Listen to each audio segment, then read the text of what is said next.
Hello, my name's Iggy. I'm the Group Managing Director of Altech Batteries Ltd.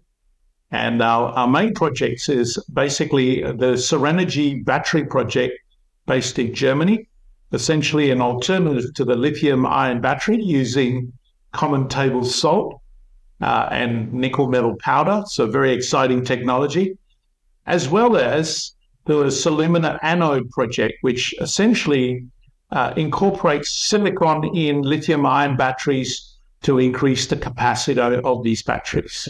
Iggy, thank you very much for the introduction.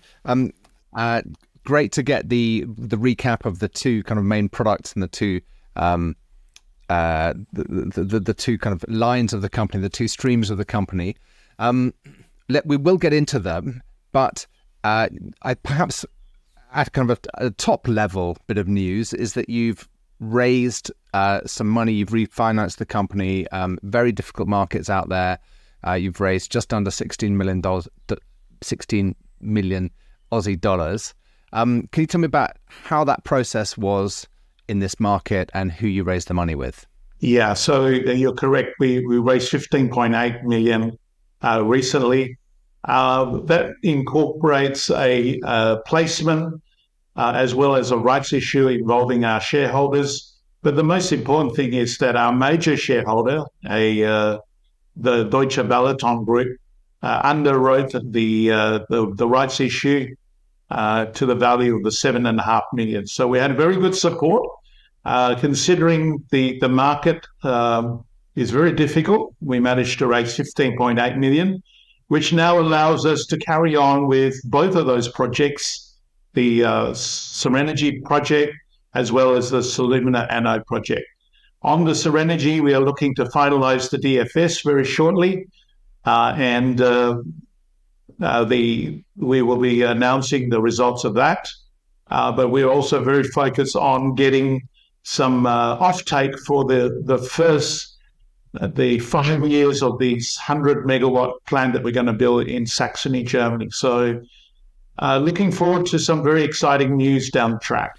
Thank you. In terms of the kind of the underwritten placement, your major shareholder, Deutsche, what was the name again, and what's their kind of their percentage ownership now? Yeah, Deutsche Balaton, they're a 20.38% shareholder of our company, and they have been a long-term supporter of the company, and really see the value of both the Serenergy Battery project as well as the Silumina Anode project, particularly the impact in Europe, where we're targeting the grid storage battery sector. And did you get other European investors, or is it kind of, where did the rest of the money come from? Was it Australia, or was it kind of a European flavor to it? Yeah, mainly Australia. So we had a placement, a total placement of around 5 million. So they came really from Australian investors. Good. Let's flip now to the Silumina, the Silumina Anode plant. As I understand it, you were completing a pilot plant in Q3, and we're just into Q4. So I just wondered, could you kind of give me an update? Well, the aim was to complete it in Q3. So kind of where are you on that pilot plant? Yeah, it was around Q4 that we were targeting to. So we are now in the final stages of installing the calciner. The first part of the pilot plant has already been commissioned, and we're now waiting for the calciner to be installed, and then we will then crank the whole pilot plant up and to be able to start producing some commercial samples of this Silumina anode material. Just to remind you what that is we basically take graphite material, we coat it with high purity alumina.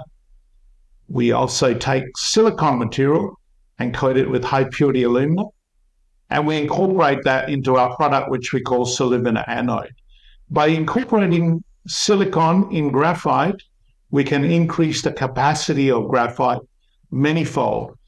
And the reason our technology is important is because if you just include metallurgical silicon in the lithium-ion batteries, they tend to expand 300% in volume and they tend to disintegrate. But we found that using a high-purity alumina technology, we can coat the graphite, and somehow it contains that expansion, and it allows the silicon to work in these lithium batteries.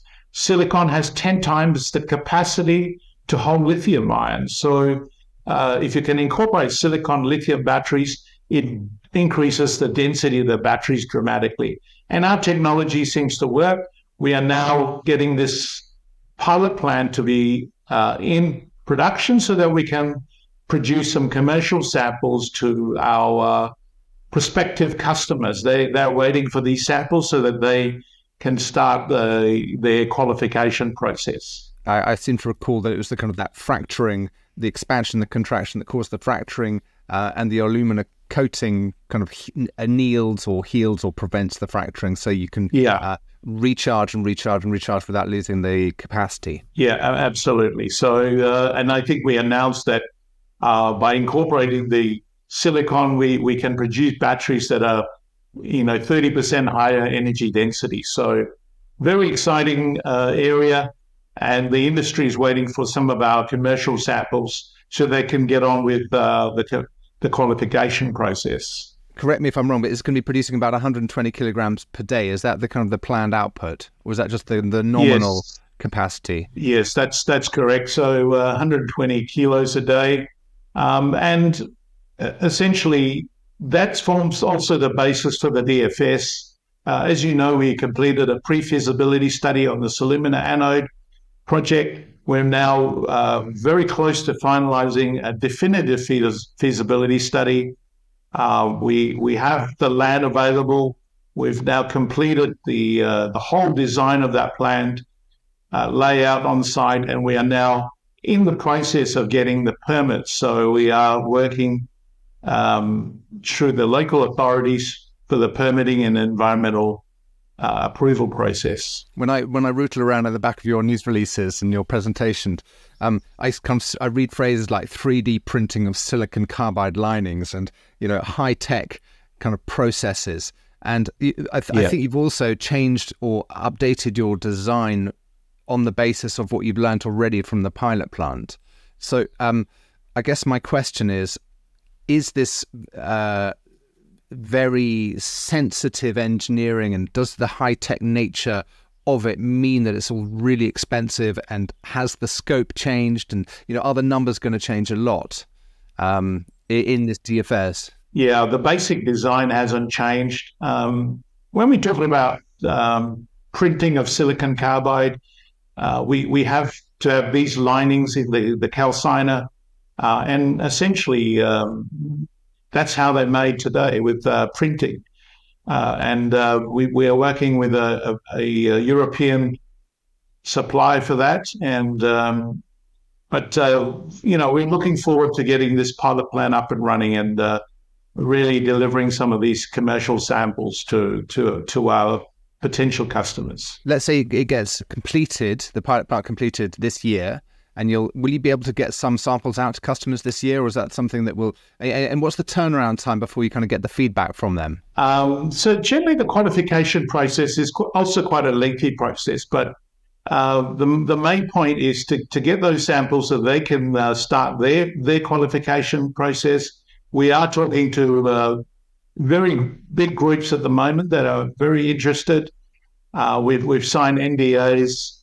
Unfortunately, we can't announce the names of them, but they're very big companies that are looking to produce these batteries for the EV industry. So, but as we progress, we'll be in a position to announce some of these partners that we are sort of working on at the moment. Have you had interest ex-China?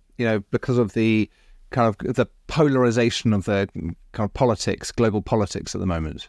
Generally, the companies that are working with European companies in the battery space or the EV space. So they're very big companies. So very, and that's what we're focusing on. The European market is where our market is going to be. So that's the Silumina cathode. And when you say the qualification process is lengthy, I mean, are you talking 6 months or a year or two? I mean, might we expect, and do you need that?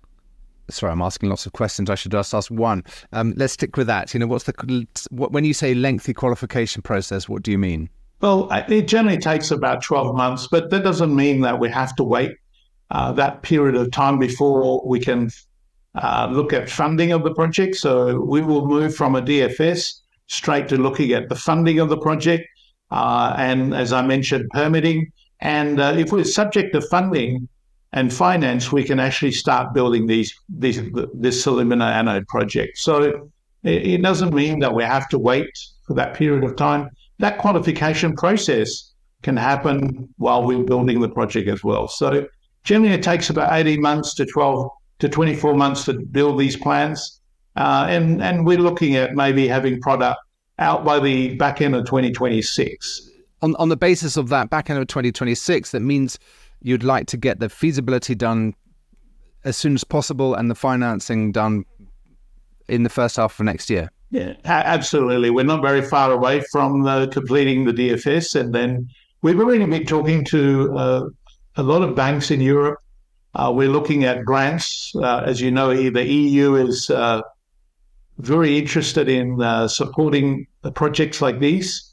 As I mentioned before, we have a greens accreditation because essentially our Silumina anode plant reduces the carbon footprint of batteries, and also because we use renewable energy on our plant. We have a greens accreditation from CERENERGY out of Norway, one of the leading firms that accredit projects as with green statuses. Good. Now, when I last spoke to Mark, I kind of got the impression that the Silumina cathode was almost being overtaken by the Serenergy grid storage solution. And you're also aiming to produce a feasibility study for Serenergy in Q4 as well, aren't you? About this time last year, we embarked on a joint venture with the Fraunhofer group out of Germany. And they have been developing the Serenergy battery over 8 years, and they've nearly spent about 35 million euros developing this technology. Essentially, it's a salt battery using solid-state technology. So essentially, it's a ceramic tube filled with salt and nickel metal powder. It sits in a metal canister. There's a positive probe and a negative probe. And basically, the battery works when you charge the battery, the sodium ions migrate through the solid state medium, forms molten sodium on the other side. And then when you discharge it, the molten sodium dissolves and the sodium ions migrate back, grabs the chloride and becomes salt again. So that's why it's called a sodium chloride solid state battery.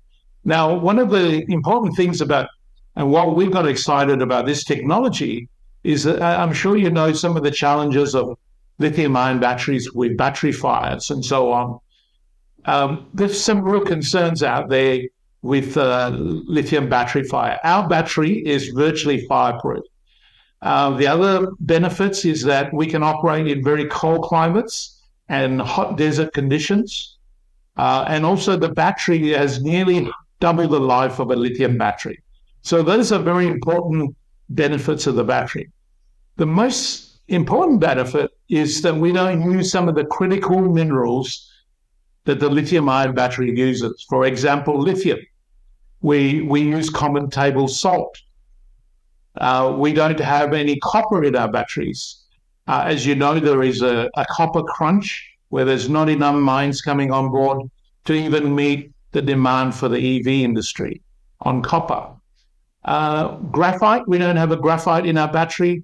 As you know, 90% of graphite comes from China, and it represents a geopolitical risk for the lithium-ion battery industry.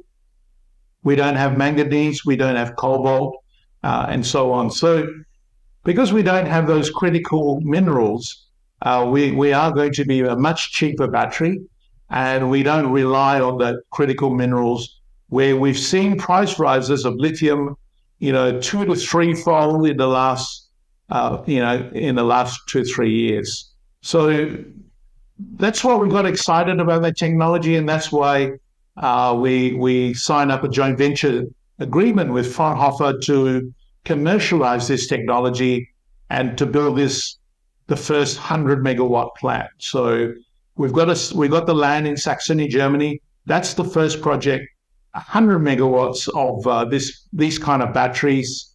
And you're correct, we should announce a DFS by the end of the year. So 2 DFSs this year, and presumably a construction decision and financing also in the first half of next year. Well, it's all subject to finance, but there is a lot of interest. We've also started the grant application in the EU. We are talking to various banks in Europe for the debt component, and then there will be an equity component as well. So the product we produce is actually a 60 kilowatt battery. We put 18 of these into a sea container type configuration so that we can deliver to site without any installation on site. You virtually can drop this battery on the back of a truck, deliver it to site, and plug and play, and suddenly you've got 1 megawatt of battery capacity connected to your grid. So the whole idea is it's very easy to install, and then obviously you've got all the benefits, like it's totally fireproof, it's double the life of the battery, and it can operate in the very cold climates. Is there a risk that you've got 2 kind of mega projects going on at the same time? You've got 2 DFSs, 2 constructions, 2 permits, 2 finance requirements, 2 build schedules. You know, how do you manage that? Yeah, so we got separate teams. So we got 2 subsidiaries in Germany.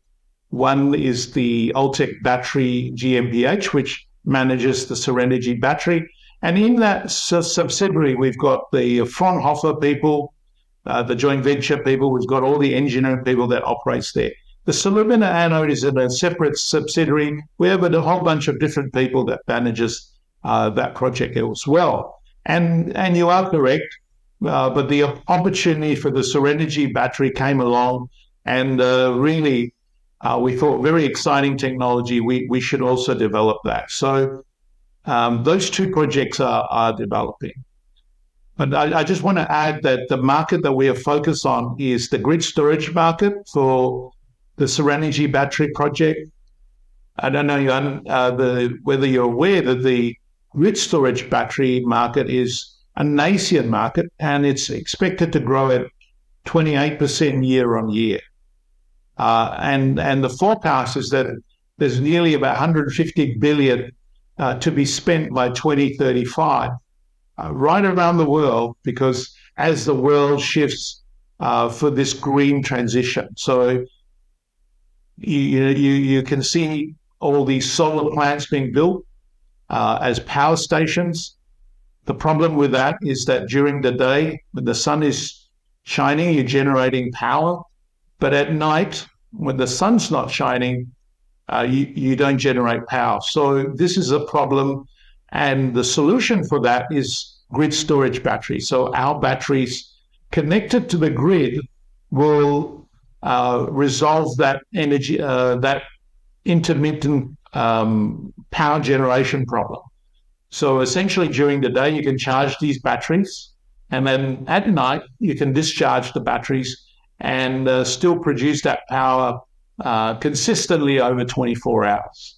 And they call that energy shifting, but that's really the solution for the green transition as people are building more and more solar plants and more wind farms. When I look at the market capitalization of the company, around $115 million Aussie, so kind of 80 odd million, 85 million US. You know, if I look to the future and I see you're delivering kind of commercial batteries on the big scale, I've got some kind of idea in my head that it's a valuable company and that the share price should go up because your business proposition is good. But there are steps in between, which is the kind of the commercialization and the execution. I wonder, can you tell me what should I be looking out for in terms of the de-risking milestones? I mean, what are the value catalysts that you can point to on a kind of concrete basis that you're expecting over the next 6 to 9 months? Yeah, so generally your market cap reflects on the general status of the market, and we understand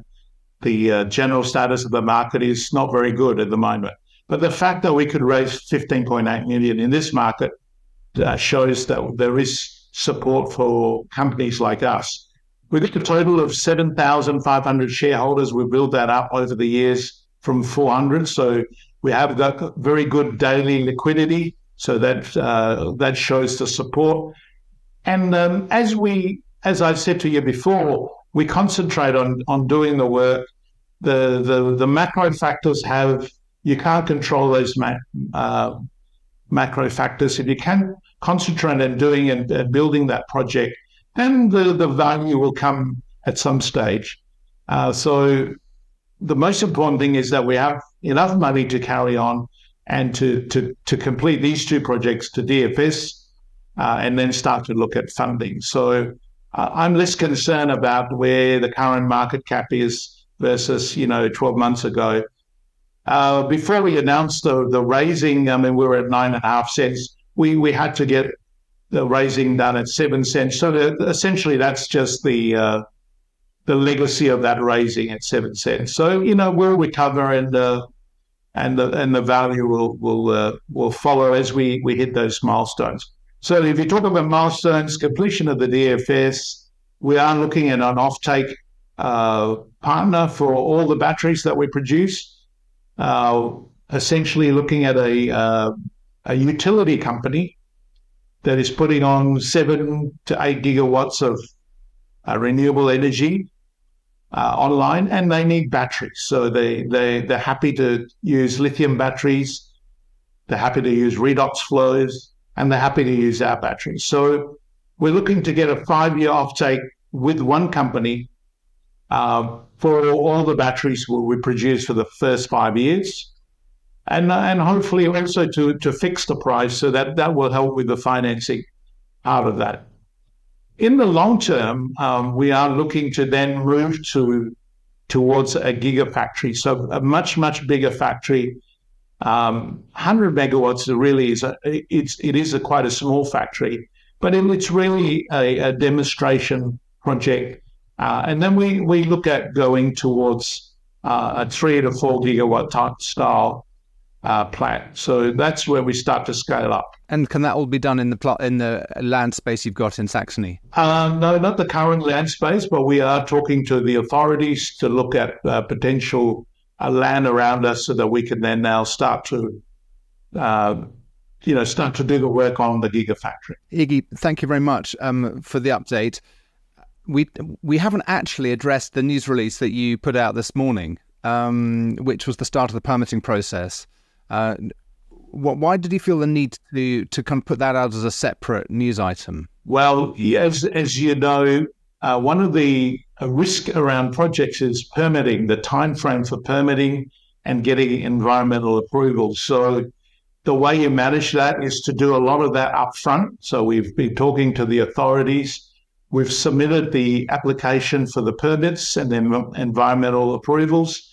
And what we reported was that instead of that going to the federal government, which normally happens, because of the risks, the low risk that's involved, essentially it's just a manufacturing plant.